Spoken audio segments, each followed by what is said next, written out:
Fala galera, finalmente, Lucas Paquetá é do Flamengo. Bem, depois de uma longa negociação, uma longa novela que é normal para uma contratação de 42 milhões de euros, a maior contratação da história do futebol brasileiro, algo em torno de 230, 240 milhões de reais. Então algo espetacular, um jogador de 28 anos, camisa 10 da Premier League, isso aí não é qualquer time que faz.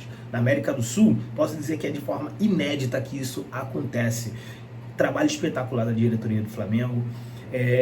Nos bastidores, Paquetá agindo para poder acertar e voltar para casa, né? Então vou contar todos esses bastidores de tudo que eu descobri, como foram esses dias internamente, externamente, como profissional, olhando ali até pelo lado pessoal do Paquetá. Bem, como eu disse, a negociação começa dia 30 de dezembro, quando o Flamengo renova dia 29 com o Felipe Luiz, dia 30, a pedido do próprio técnico, faz uma consulta, como quem não quer nada, pro West Ham.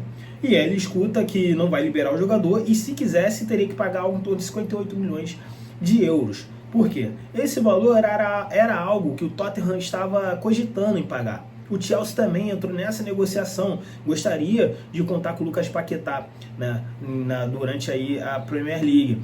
Mas o Flamengo praticamente recua, mas escuta de Lucas Paquetá que vai fazer pressão nos bastidores. Tá? O Paquetá é peça-chave nessa negociação. Ele age nos bastidores a partir do momento que o Flamengo escuta o não do West Ham. Então ele começa a conversar com o treinador e com os dirigentes. A princípio, o treinador Nuno Espírito Santo não queria liberar o Paquetá, muito menos a diretoria, porque o West Ham ele briga, né, para não cair na Premier League. E mesmo assim o Paquetá não desiste, né? Bem, e desde o jogo da FA Cup, o Paquetá ele começa a mostrar insatisfação, né, para a diretoria e para o técnico de forma direta, né? Ele, nesse jogo específico, ele nem entra em campo porque ele alega dores na lombar. E depois ele começa a faltar os treinos também, alegando dores.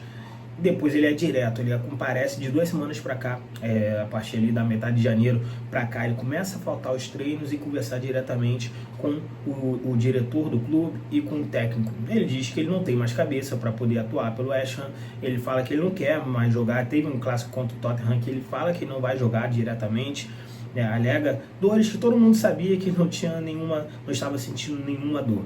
Então ele age ali nos bastidores, ele só fica batendo na tecla, quero voltar para casa, quero voltar para casa, quero voltar para casa, e ele consegue convencer o técnico Nuno Espírito Santo, que fala para a diretoria que não vai ficar com nenhum jogador insatisfeito, né, no elenco.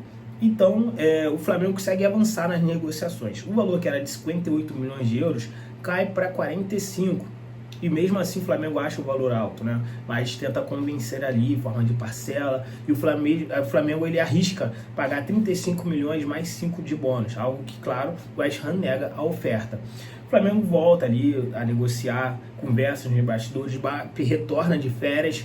E o Flamengo está convicto, vamos contratar o Lucas Paquetá. Porque já tinha conseguido naquela ocasião o convencimento do West Ham e do treinador. Ainda alguns acionistas impediam a negociação, porque entendiam que o Paquetá seria um jogador fundamental nessa luta contra o rebaixamento. Mas o treinador já estava convencido que não poderia mais manter um atleta sem estrutura mental dentro do elenco.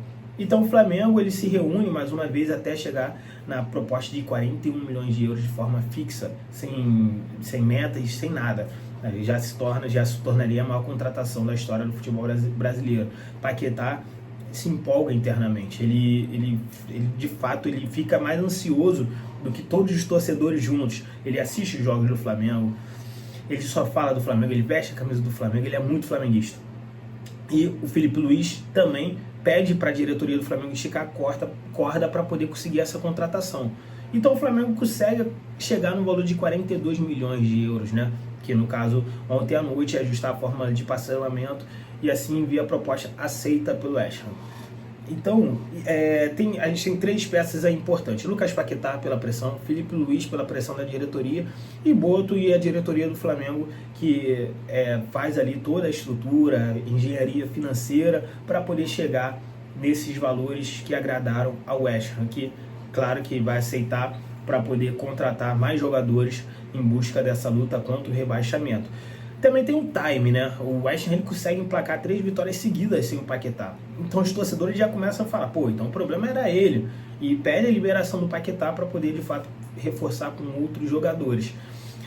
Final feliz, galera, final feliz. Longa novela, é normal, foram aí mais ou menos 15 dias de negociações intensas da diretoria do Flamengo, mérito do departamento financeiro, do BAP, que organizou o time ali ano passado para poder ganhar o Brasileiro e a Libertadores e ter verba para poder contratar o Lucas Paquetá, que chega para ser a maior contratação da história do futebol brasileiro. Na minha opinião, melhor jogador da América do Sul, mais do que Neymar, mais do que Arrascaeta, mais do que Vitor Roque, é o melhor jogador da América do Sul em termos técnicos, físicos, tático também, que ele pode jogar de camisa 8, 10, 11, 9, é um jogadoraço e chega para complementar ainda mais essa temporada do Flamengo. Não deve viajar para jogar contra o Corinthians, mas muito provável já deve estar aí sendo relacionado para enfrentar o Internacional na próxima semana, ou Sampaio Corrêa.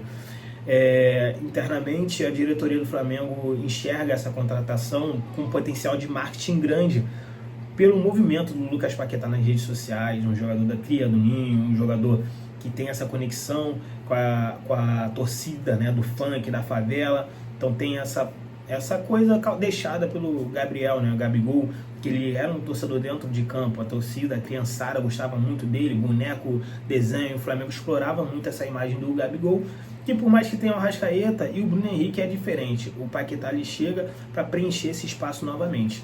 Então é isso, galera. Grande contratação do Flamengo, eu fico feliz, estarei lá na cobertura da chegada dele, se tudo der certo. Eu conto com a presença de vocês aqui no meu canal, lá no meu Twitter, Pablo Rafael Rua, nos meus programas aqui, junto com Ângelo e Felipe, redação CRF, e é isso.